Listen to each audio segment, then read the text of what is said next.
صحیح مسلم حدیث نمبر 149۔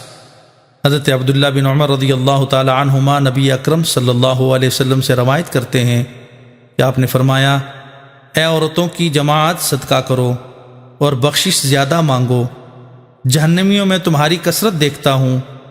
ان میں ایک عقل مند عورت نے کہا، یا رسول اللہ صلی اللہ علیہ وسلم، کیا وجہ ہے کہ ہم میں سے زیادہ جہنمی ہیں؟ آپ نے فرمایا، تم لعنت زیادہ بھیجتی ہو اور خامند کی ناشکری کرتی ہو۔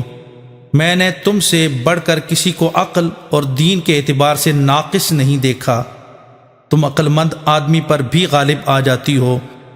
اس نے پوچھا، یا رسول اللہ صلی اللہ علیہ وسلم، عقل اور دین کا نقصان کیا ہے؟ آپ نے فرمایا، عقل کے اعتبار سے نقصان یہ ہے کہ دو عورتوں کی گواہی ایک مرد کی گواہی کے برابر ہے، تو یہ عقل کے اعتبار سے کمی ہے۔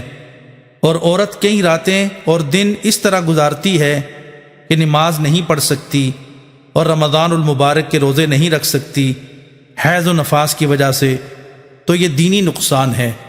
صحیح مسلم حدیث نمبر 150۔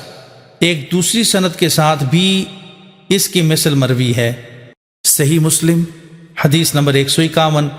ایک اور سند کے ساتھ حضرت ابو سعید خدری اور حضرت ابو ہریرہ رضی اللہ تعالی عنہما سے گزشتہ حدیث کے معنی کے مثل مروی ہے۔